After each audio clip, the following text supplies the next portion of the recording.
Cullen live in 1 minute.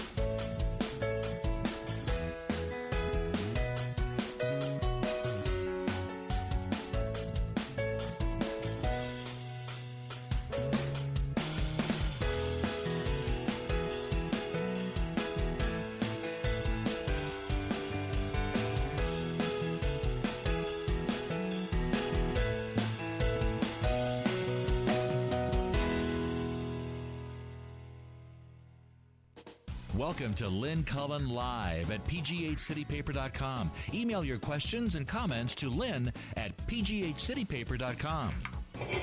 Whoops. Hello there.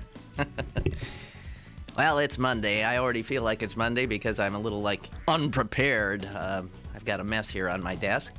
Just trying to get my computer up. How you doing? It's February 27th. We're almost through February, guys. The tulips are up. The daffodils are up. Flowers are blooming all over the place. Allergists are saying they've never seen the pollen count as high at this time of year. So if you already have allergic kinds of symptoms, that's why. Those are the kinds of symptoms you're usually expected to have at easily a month later than this. So pay no attention to the disappearance of winter. I don't think it has anything to do with climate change or anything like that, because obviously that's just a liberal plot.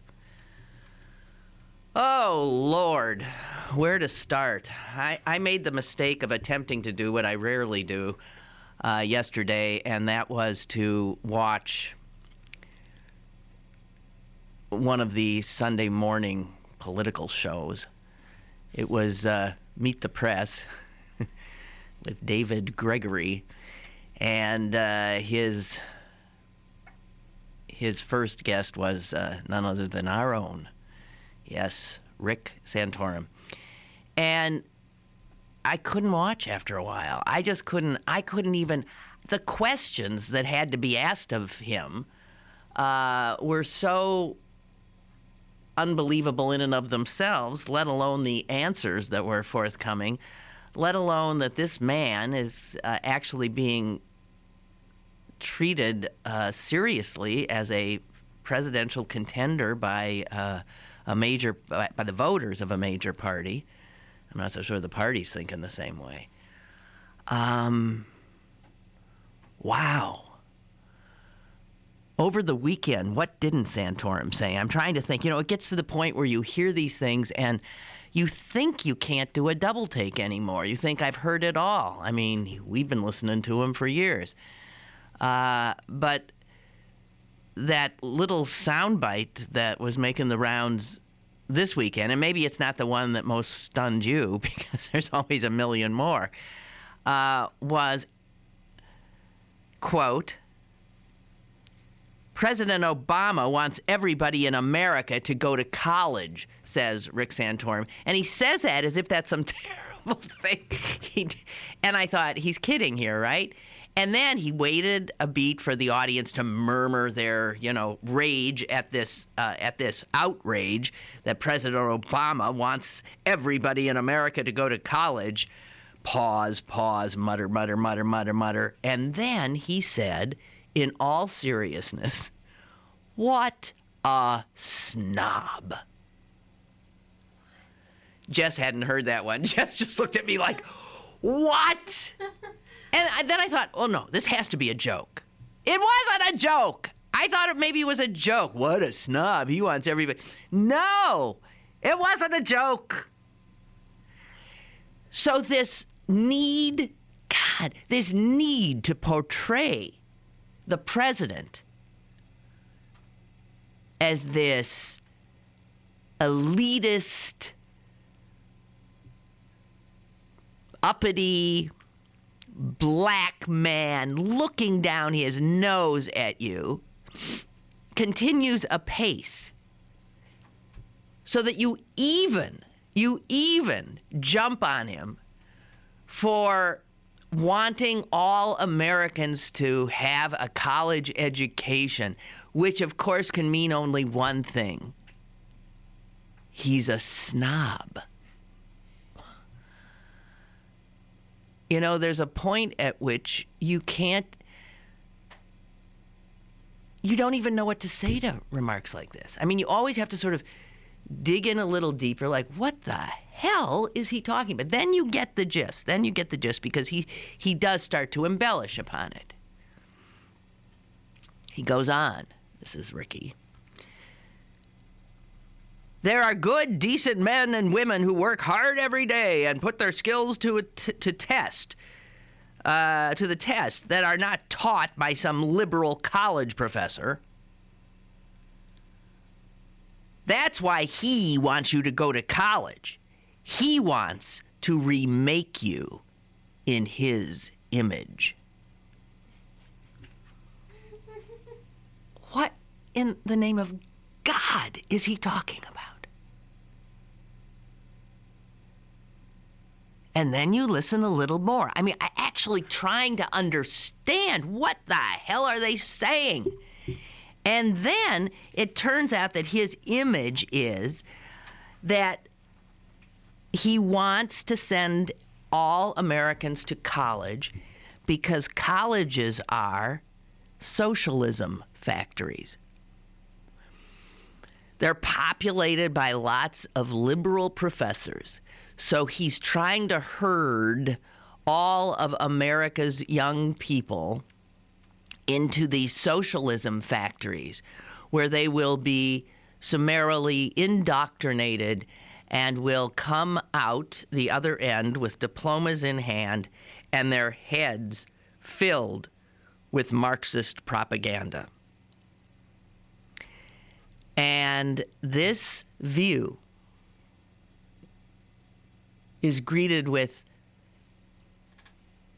just wondrous, excited applause by audience members who are quoted in the article I'm looking at as saying, "I think he's brilliant."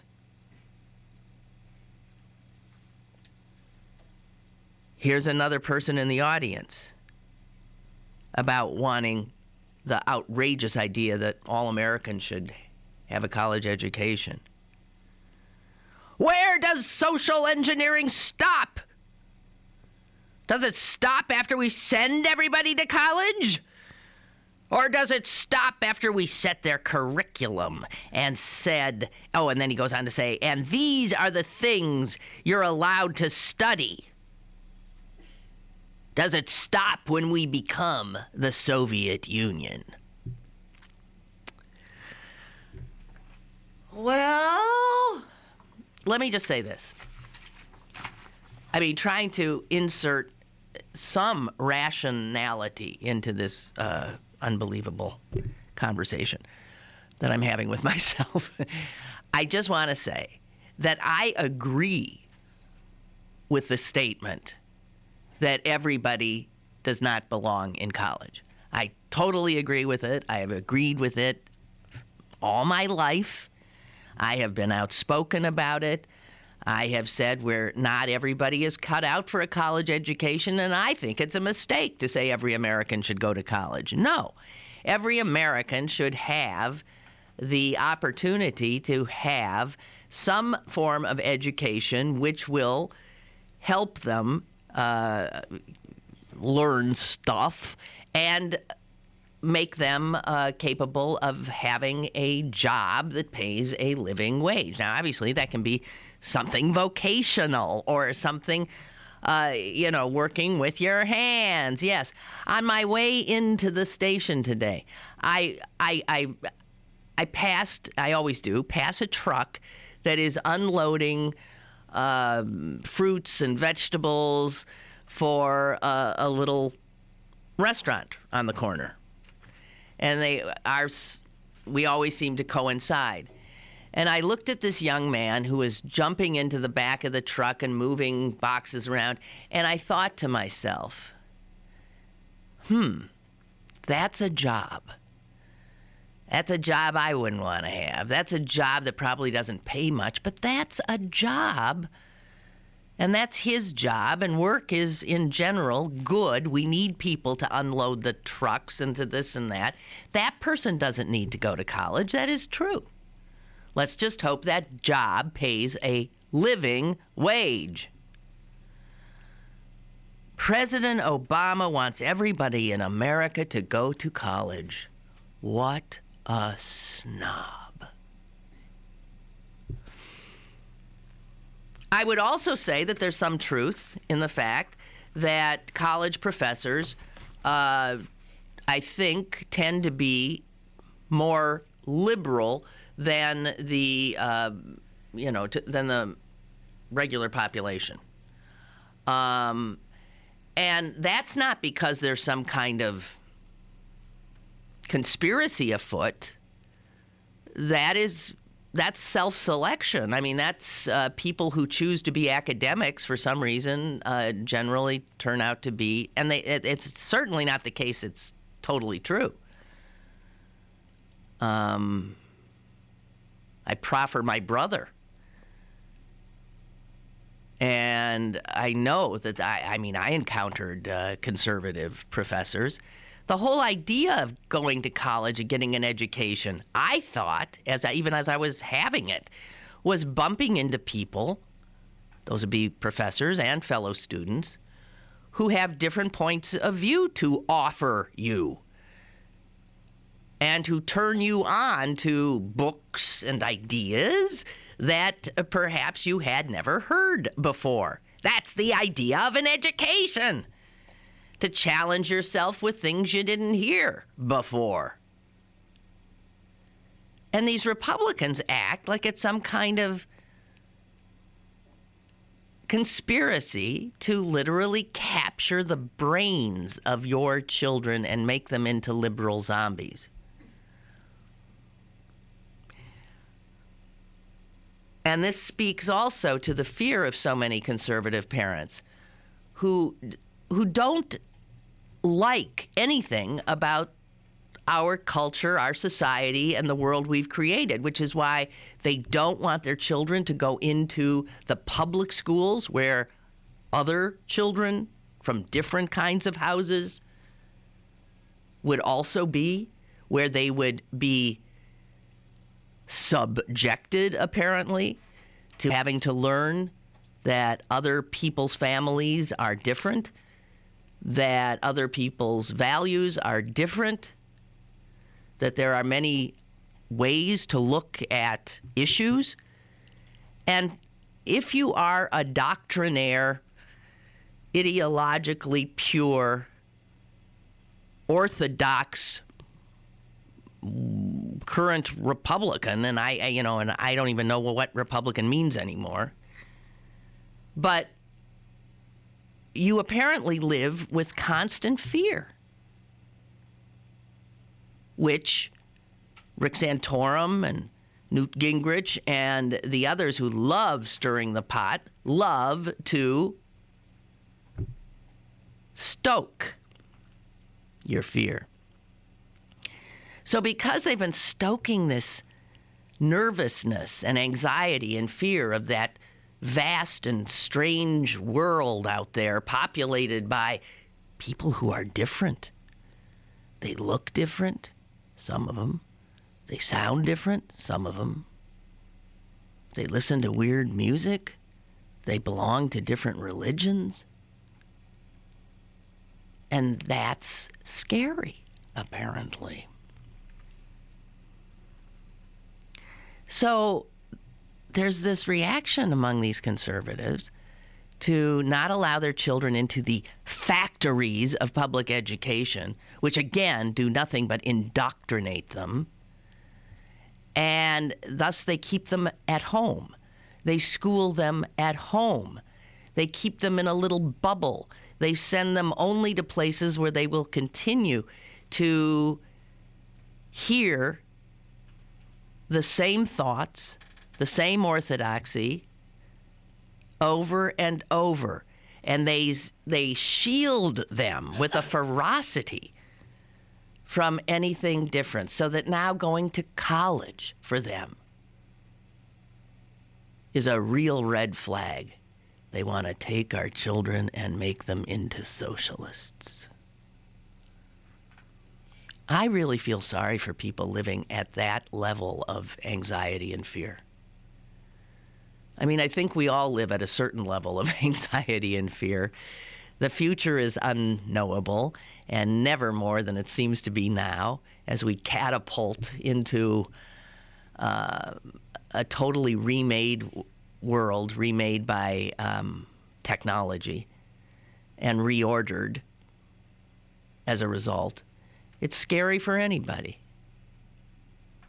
But this need to look around for conspiracies and boogeymen and someone to hate, or some puppeteer pulling the strings, is particularly childish, it seems to me. These are adults that seem not to have gotten past the stage where children always think there's a monster under the bed. Because so many of these current Republicans live their lives as if there's a monster under the bed. Not as if. They know there's a monster under the bed. They have names for him. Satan. Barack Obama. It's really all one and the same. All monsters. All looking to remake you in their image.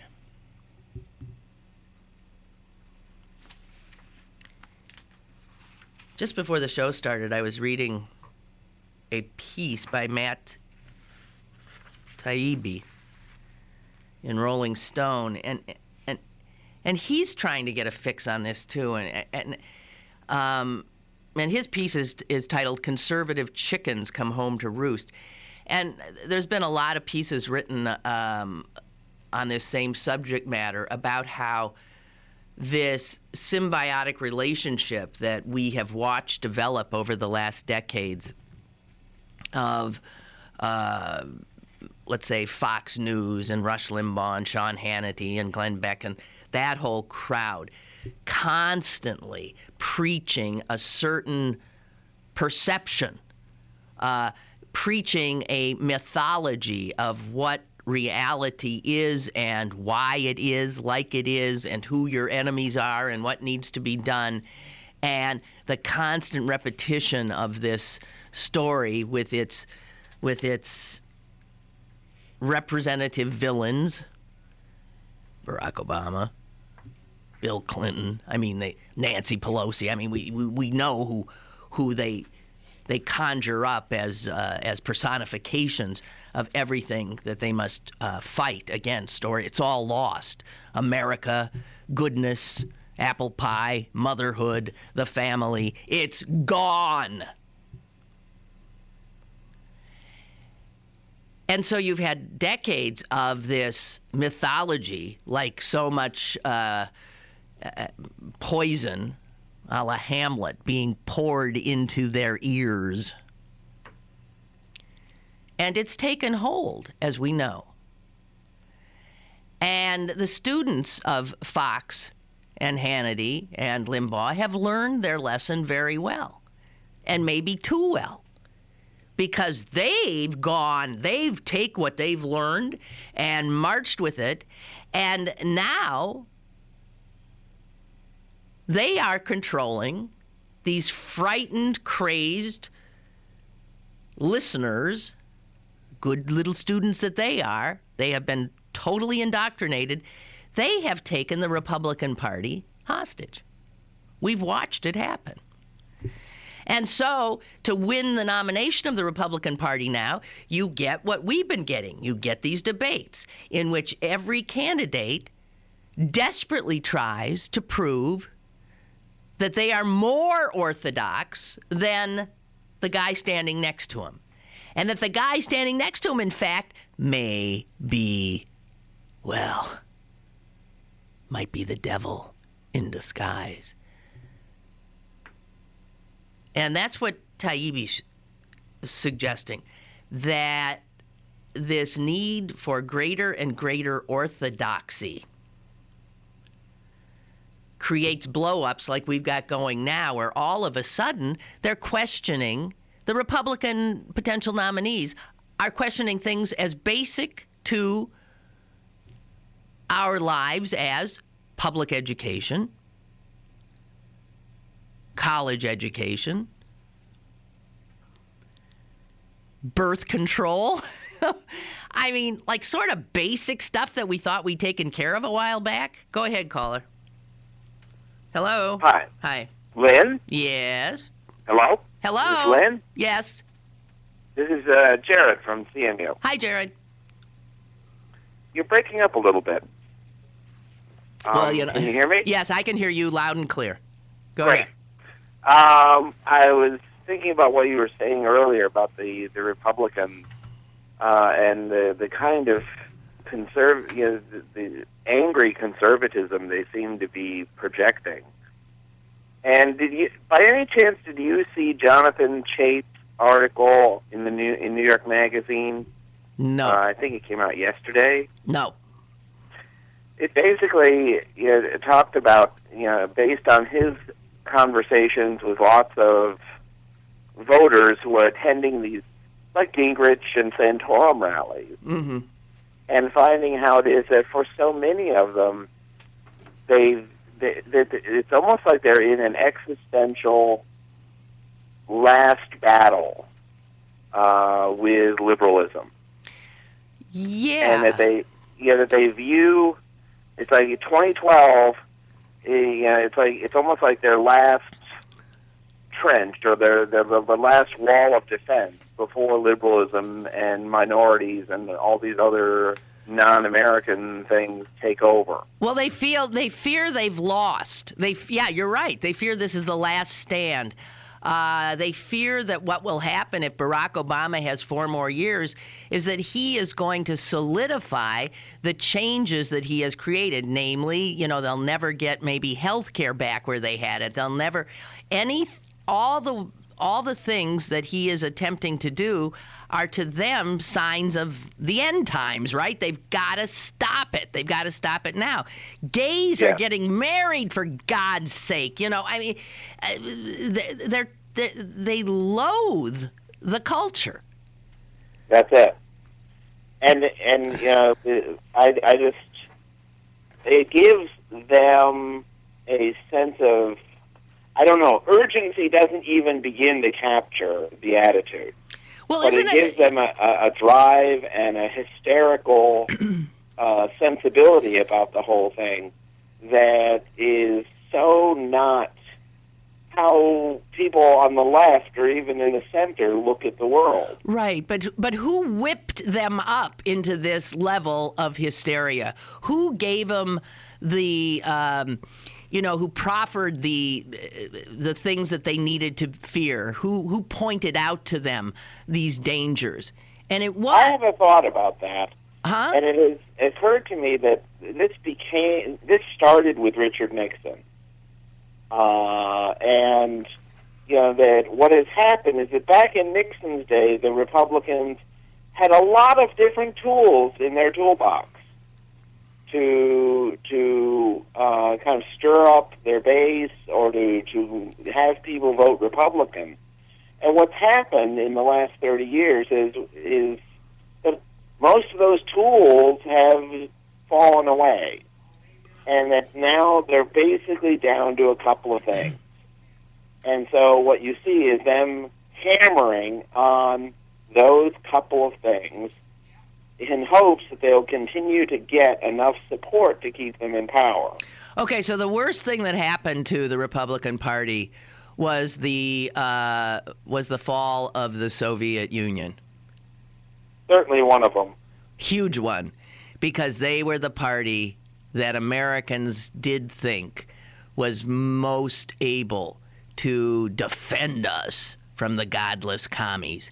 And if the godless commies aren't really out there anymore, well, then you have to start manufacturing them, including... Well, you turn the Democrats into the commies. That's right. That's right. So that's right. That's what you do. So the president has to be a Marxist, because the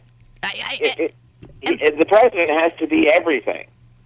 It's like everything that is no longer relevant.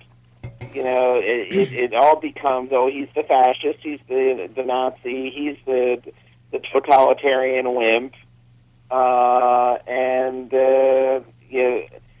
you just go, he's secular, godless Muslim. Yeah, we know. We've all known the adjectives. We know them all, the adjectives, the nouns, all of it. And it doesn't matter that it might bear no resemblance to reality. It doesn't matter. No. But I mean, so, okay, it might have happened under Nixon. Reagan then upped it with government is your enemy. And then it seems to me that Gingrich had a lot to do with it. I mean, he literally sent out memos telling you, here are the words to call your, the opposition, evil, evil, wretched. And so right now what you've got is just this spewing of everything.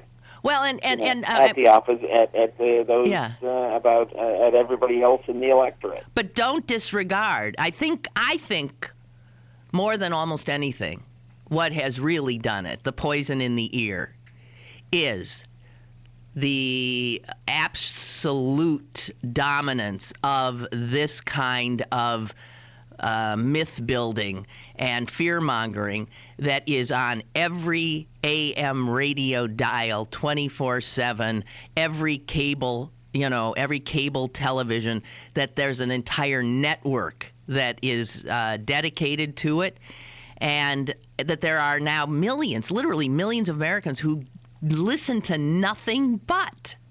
Yes. And that's, of course, their reality. Now, that is. Okay. But I would also say that that kind of thing has its day, but then eventually the day passes. Well, but as I said, it's a symbiotic relationship that is starting to come apart, because the base, I mean, the people who are trying to excite the base have succeeded beyond their wildest dreams, to the point where their success is going to kill them, is going to burn them. They've excited the base into... The way I sort of look at it is, what's going to burn them is reality.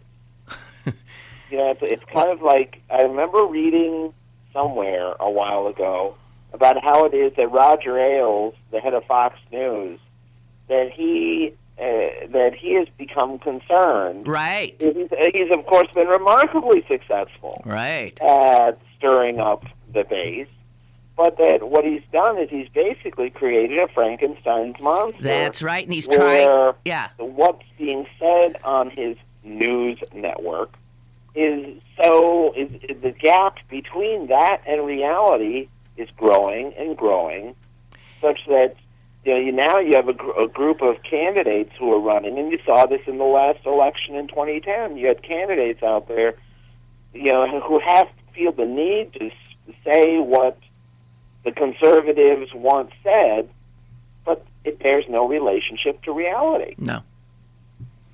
So what Roger Ailes has been forced to do is scale back his conservative edge on Fox News. Supposedly, he has tried to regain control and pull it back a little bit, concerned that some of it is getting really out of hand. But I don't even know that Roger Ailes can. He can't. It's like, again, putting. There's too much money to be made. Right. Saying it with all the vitriol and hatred that you can.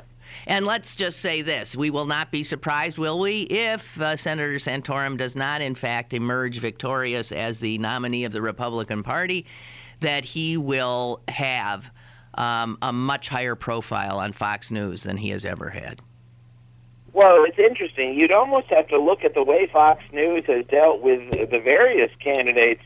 It's almost, are they previewing people for president or previewing them for another show on Thursday evening? Or is it all just sort of one and the same? Yeah. Indeed. God, it's, boy, as I said, we all live with anxiety and concern about the future, but it doesn't mean we all have lost our cotton-picking minds in the process. Right. And I take solace from the fact, at least the way that I view it is that, a lie can't live forever. And that's what Martin Luther King said. Well, that a lie cannot live forever. And that I think, I still have hopes that this election cycle, that we're going to see something more definitive than usual coming out at the end of it. I don't know. Jarrod, I hope you're right. I just don't know. Okay, thank you. Bye-bye. Good to talk to you. Jarrod Day is the professor of history at Carnegie Mellon University, who is the compiler of what is a daily news blog called Daily News Nuggets. And I recommend it. I get a lot of material from it, and he does all the hard work by finding all these interesting pieces, articles, news, opinion, whatever, and puts them together, and there it is in your inbox every morning. Easy to sign up. Just Google Daily News Nuggets, Daylee. Again, as I said, I recommend it highly. Oh, gosh. Dana writes, hang on. I have watched the TV program 19 Kids and Counting. I have not. Where do you guys find these shows? Okay, about the Duggar family. The mother homeschools all of these children. That's when she's not in labor. When she's in labor, I mean, if you stop and think about any time she's on labor or nursing, I mean, geez, what an amazing person she must be. Or not. I don't know. I have wondered, Dana says, truly, how much they could really be getting from her other than the basics. When you have 3 babies under 1, 3 babies under 1, who is watching them while she's teaching? Well, you get an older kid.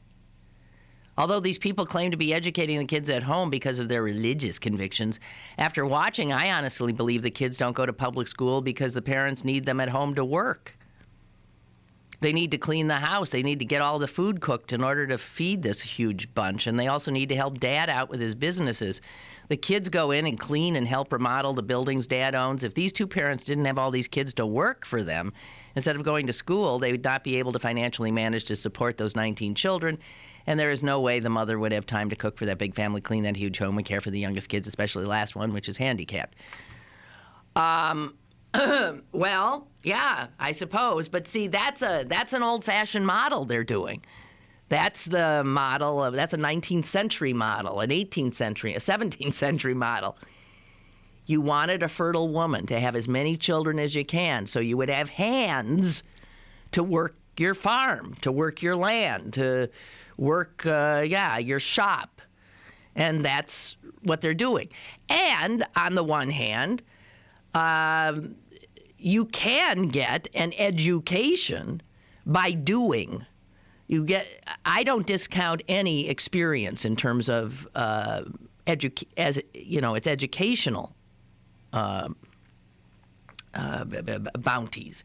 Any experience is a learning experience, as far as I'm concerned. And I don't think that everybody has to, and God knows, I mean, public education proves that one size doesn't fit all. But I also share your concern that a lot of homeschooled children are not learning some pretty basic things, probably.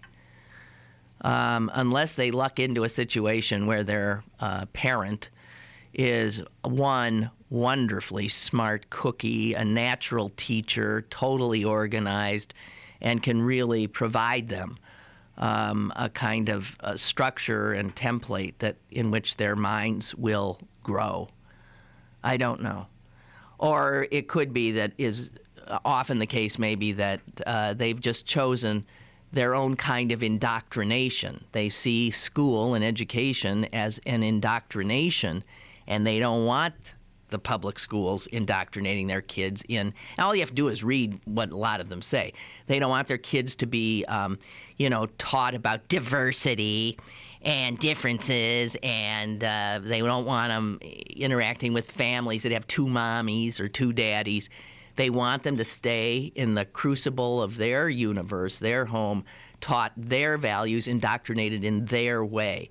And I think that level of control by any parent is a little creepy, frankly, if you ask me. I don't approve myself. I like letting kids go. Seems to me the whole idea of parenting is letting them go, experience, learn how to live in this, multifaceted world. And that all you do is handicap a kid if you keep them hermetically sealed and give them only one window with which to look out at the world. I would want my child to have 1 million windows. 1 million windows. And even though that can be confusing at certain points in your life, almost too much information, I think ultimately somebody who's learned to deal with sort of the cacophony of all kinds of different ways of looking at something, that person will be stronger, better, wiser, and have more of a shot at functioning in this anything but hermetically sealed world that you have to live in. Okay, I have to take a break. Good God almighty. Let's do it. Email your questions and comments to Lynn at pghcitypaper.com or call Lynn at 412-316-3381. Lynn Cullen Live will return in a moment. Go to bergbargains.com to sign up for a chance to win a Seven Springs Mountain Resort getaway. Bergbargains.com, Pittsburgh's only online deal site where the deals don't expire. Bergbargains.com. If your walls could talk, what would they say? I have sent children into fits of rage. I am responsible for a child's speech impediment. I am the reason a child can't read. Just because you can't see lead paint doesn't mean it's not on walls, doors, windows, and sills. Today, lead paint poisoning affects over 1 million children. If your home was built before 1978, log on to leadfreekids.org or call 800-424-LEAD. Brought to you by the Coalition to End Childhood Lead Poisoning, EPA, HUD, and the Ad Council. Pittsburgh City Paper's first ever money issue is available now. Pick up one today for Britt Floyd, Julia Nunez, Sebastian Junger, and Robert Irvine from the Food Channel's Restaurant Impossible. Pittsburgh City Paper available at over 1,700 locations throughout Western Pennsylvania and on the web at pghcitypaper.com. Have a question or an opinion? Call Lynn Cullen at 412-316-3381 or email lynn at pghcitypaper.com. Now, more with Lynn Cullen Live. Okay. Doing a public school analogy, some people say, kids in public school can't learn anything because they're stuck in classes with some students who aren't prepared to be there, and they're disruptive, and, blah, blah, blah. And I don't mean to minimize that. I think that can be true, absolutely. But it seems to me like if you just sort of look at the world we're all living in now and zero in on the political circus that we've got going on right now, I almost feel, as I observe it, that I'm like the little kid who came to class, who came to this world to study and do the right thing and be rational and learn, and that there's somebody disrupting the process, that's misbehaving, and that somebody are the Republicans. It's like you can't get any work done because they're having their crazy tantrums and lunacies. And so the Congress is held in the lowest, I can't even say the word esteem in Congress in the same sentence, which is why I'm stumbling here, is lowest regard ever. And it is because it appears to be nothing but a totally dysfunctional body that cannot get anything done. Well, that's the same argument, again, that somebody like Rick Santorum would have about a public school classroom. You got kids in there that are disrupting, and you can't get anything done. You got kids there that aren't there in the right frame of mind and ready to work. Yeah, I think that's exactly, as I look at our current national political scene and our political scene in Harrisburg and in a lot of other state capitals as well, the same thing. And the kid who's not behaving are the Republicans. They're constantly pulling us off track so that in a world with so many things to deal with, in a country with so many burning issues to be dealt with, instead we get, lawmakers spending their time coming up with bills that would make a doctor perform a medical test on a woman for no medical reason whatsoever. The Republicans are not doing anything but disruption. They're out of control.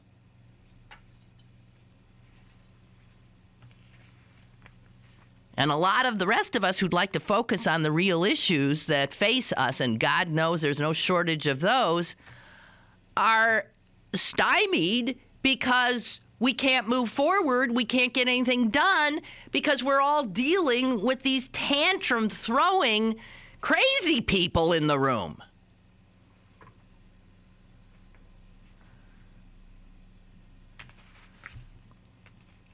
Back to this Matt Taibbi bit where he's trying to, find a metaphor that works for it all.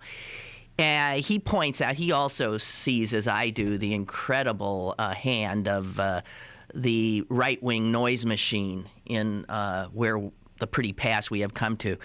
And he calls it, a decades-long, vast team-building exercise, a very successful one, that was driven by the broadcasts of people like, Hannity and Limbaugh and the talking heads of Fox for decades, and has really been a kind of ongoing quest for total orthodoxy, in which all the team members congregate in front of their televisions and their radios and share in the warm feeling of pointing their fingers at people who aren't as American as they are, who lack the proper values, who don't share their work ethic, we could go on and on and on with the litany of complaint.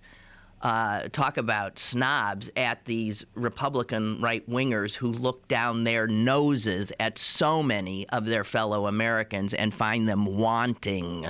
In fact, find them dangerous because they have the wrong ideas in their head.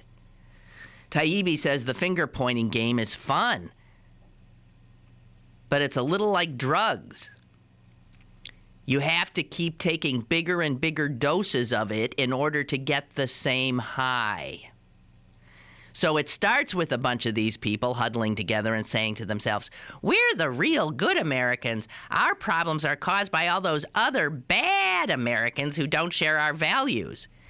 And at that stage, the real turn-on for these people huddled together is the recognition that there are other like-minded people out there, that they don't need, that there's a whole army of them, and that's a high. But then he said things started to change, and the message went from, we're the real Americans, the others are the problem, to, we're the last line of defense. We hate those other people. They're our enemies. And that's what happens when you have to keep sort of ratcheting it up.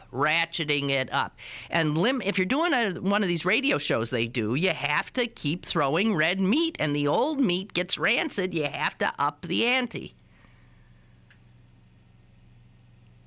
So then this finger-pointing game turned into, you are different, you are bad, to, it's not just that they're not getting with the program, folks. No. Now the others are also saboteurs, traitors, secretly or perhaps even openly conspiring with America's enemies to prevent her return to her days of glory. Taibbi says, now why would us saboteurs do that? Well, here's why. We do it out of jealousy because we resent their faith and their family closeness. We do it out of spite. And because we have gonads instead of morals, we're always having sex with anybody and everybody. So they fought back harder, and a whole generation of even more strident, more conservative politicians rose to fight the horrible enemy at home, and who now live in the White House. Yes, and when that, the unthinkable, happened, a black man with a Muslim-sounding name assumed the throne in the White House, and now suddenly they had to ratchet up more so that liberals now were not only in league with terrorists, but somehow they were worse than terrorists. Here's a Republican congressional candidate. Terrorism? Yeah, but that's not the big battle. The big battle is in Washington with the radicals. Those aren't liberals. They're radicals. Obama, Pelosi. They're destroying the country. Now, you know, we hear this kind of thing all the time. This kind of incendiary lingo, guys, has become a truism for millions of these robotized Republicans. So here now the enemy is at home. Damn it, the commies are gone. Here at home now are the enemies. The liberals, the gays, the immigrants, the atheists, the Hollywood actors, the musicians, the members of the media, the elite media, other members of Congress, the TSA officials, for God's sakes, animal lovers, tree lovers, union workers, state employees, people with pensions, occupiers, on and on. My God, the list can keep going. They've all ended up on the enemies list. And given the fact that there's all these troubles out there, who else could possibly be to blame? Where could these guys possibly point the finger next? And Taibbi says, you know what? There was only one answer. They had to start pointing them at each other. So now you see this in the Republican, how they're suggesting that fellow Republicans must be purged. Fellow Republicans are not Republican enough, and they must be purged. They are suspect. Look at who one of the lines that got the biggest boos at the last debate on Wednesday was the mention of the name of a fellow, well, he used to be Republican. They drummed him out of the party. Arlen Specter. Boo! I mean, that is evil incarnate. Taibbi sums it up. So this is where the Republican Party is now. They've run out of foreign enemies. They've already maxed out the rhetoric against, us. That would be orgiastic, anarchy-loving, pansexual, liberal terrorists.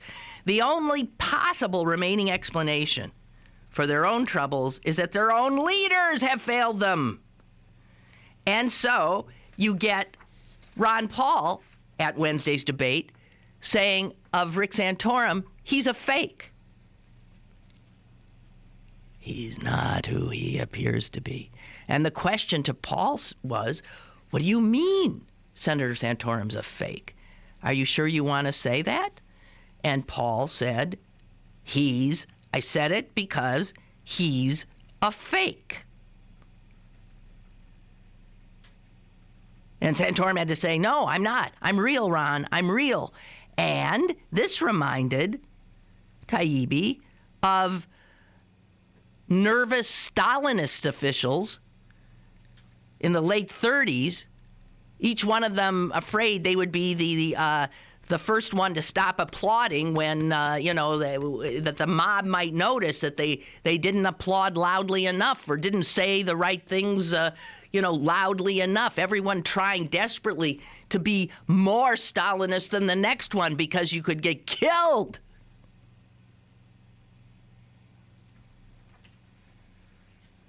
All right, Taibbi ends. These people have run out of others to blame. They've run out of bystanders to suspect. They've run out of decent family people to dismiss as godless, sex-craved perverts. They are turning the gun on themselves now. It might be justice or it might just be sad. Whatever it is really remarkable to watch.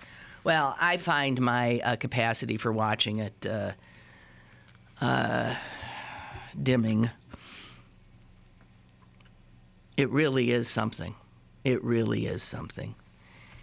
Here was a Santorum press aide trying to explain what Santorum meant about the president's, what did he say, phony ideology or religion or whatever, some kind of, again, suspect thing, making him, look like somebody who we had to truly fear. Did you see this? Here's a woman named Alice Stewart. She's a press aide trying to explain Santorum's statement. Well, there is a type of theological secularism when it comes to the global warmists in this country. And that's what the senator was referring to. He was referring to the president's policies in terms of the radical Islamic policies the president has. That went up on the web, and Ms. Stewart quickly called, back to emphasize that. She said, I didn't mean to say Islamic. I didn't mean to say radical Islamic policies the president has. I meant to say, of course, radical environmentalists. This is when they've got all these words. These are the words. The radical Islamist, and they can interchange them just to, make it not quite the same every time. And she got a little, she had a little bit of a momentary thing where she stuck that Islamist one in a place that even somebody who doesn't like Obama would say, what? He's not only a radical now, he's a radical Islamist. So, and you'd have to explain then, why the hell did he kill Osama bin Laden? It's amazing. But it's the red meat. Those are the red meat words. And they just got to keep spewing them. And it doesn't even matter to the base. If the sentence makes no sense, just get all that verbiage in. They love it. Oh, Lordy. I didn't say anything about the Academy Awards. No. I don't know what to say. What's there to say? Billy Crystal looks old. He wasn't that funny. He wasn't as funny as he has been in the past. And did you see the ashes? Yeah, I didn't. Sacha Baron Cohen dropping ashes all over Ryan Seacrest. I don't care. I mean, I don't know who I don't like more, Ryan Seacrest or Sacha Baron Cohen. Yeah. I was in and out of the room. I couldn't really get into it, frankly, but I am glad. I do agree with Best Picture, The Artist, and I also agree with Best Actor, because I do think that guy was just out of this world. And everybody, all the others, I can't, they were not the ones I would have chosen, but, I ain't going to quibble. And all the women were wearing, there was nothing outrageous in the dress. That even was boring. And they didn't even do their hair this year. They just pulled it back in ponytails, it looked like, mostly. And all the men look shorter than all the women, and that's because the women are wearing like 20-inch heels. All of a sudden, George Clooney looked, next to his new girlfriend, he looked short. I thought, Well, he's not short like so many of the others. I mean, he's not real tall. But then I realized she probably had on 20-inch heels, and she was probably almost as tall as him to start with. I don't know. I have nothing to say. Nothing to say about that. The other news that is really troubling is the, what's going on in Afghanistan. My reaction, I'm so sick of it. My reaction, I don't know if it's an intelligent one, it's purely emotional, is get the hell out of there. When you're being killed by people who supposedly are there to help, then just say, okay, well, apparently you misunderstand our intent. We'll just leave. Just go. Get out. Not only that, do you know there are more civilian contractors working in Afghanistan than U.S. soldiers? In other words, they have positions that would have been U.S. soldiers, but we're privatizing so much of what the Army used to do. This is another way that you can go to war as quickly as we seem to. It's good business. Oh, man, there are people making money hand over fist, these contractors. And their employees are dying, like soldiers are dying. But those numbers don't count.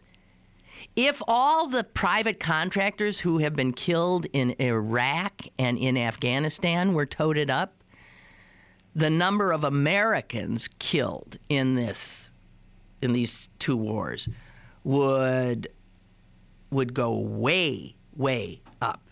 Last year, at least, and the numbers aren't clear because these companies, American companies, now have to report how many of their workers have been killed. But at least 430 employees of American contractors were reported killed in Afghanistan. Last year, 430. By comparison, last year, 418 U.S. soldiers died in Afghanistan. So more private contractors. And of course, when they die,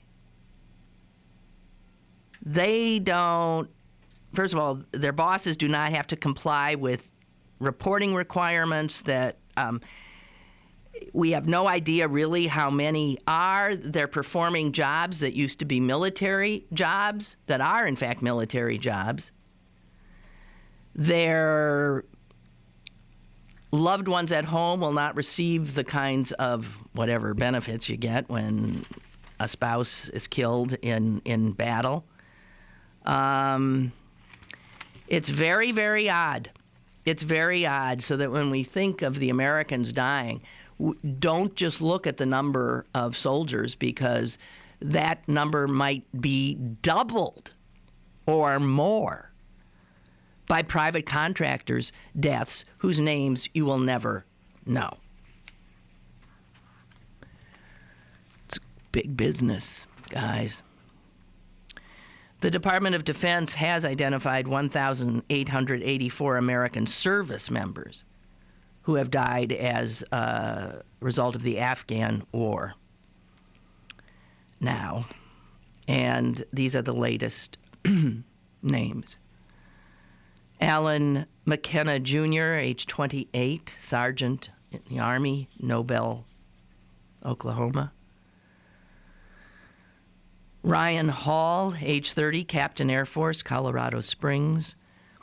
Paris Poff, 40, Petty Officer, First Class Navy, Columbus, Georgia. Jerry Reed II, 30, Sergeant, Army, Russellville, Arkansas. Julian Schulten, 26, Senior Airman, Air Force, Upper Marlboro, Maryland. Nicholas Whitlock, 29, Captain, Air Force, Newman, Georgia. Justin Wilkins, 26, First Lieutenant, Air Force, Bend, Oregon. Edward Dykes, 22, Lance Corporal, Marines, Greenville, Mississippi. William Stacy, 23, Sergeant, Marines, Redding, California. Terrence Hildner, 49, Brigadier General, Army, Fairfax, Virginia. Cesar Cortez, 24, Private, Army, Oceanside, California. Osbrani Montes de Oca, 20 years old, Lance Corporal, Marines, North Arlington, New Jersey. David Johnson, 24, First Lieutenant Army, Horicon, Wisconsin. Joshua Parrish, 29, Captain Marines, Equality, Illinois. Michaela Bragg, 21, Specialist Army, Longview, Washington. Christopher Singer, 23, Corporal Marines, Temecula, California. Okay, that's it, guys. Tomorrow, my sister will join us, and that's the day of the Michigan primary. If Romney loses, I'm almost rooting for Santorum tomorrow in that, because I'd love to see Romney knocked back. And I don't think Santorum has a chance, but I suspect Romney's going to manage to squeak this baby out. I don't know. All righty, so tomorrow, have a great day. Enjoy this sun. Bye.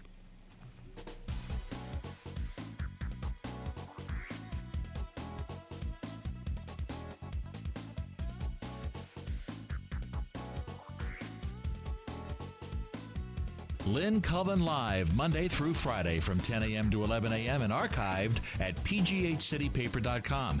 The opinions expressed on Lynn Cullen Live are those of the host and do not necessarily reflect the viewpoints of Pittsburgh City Paper, Steel City Media, and its advertisers.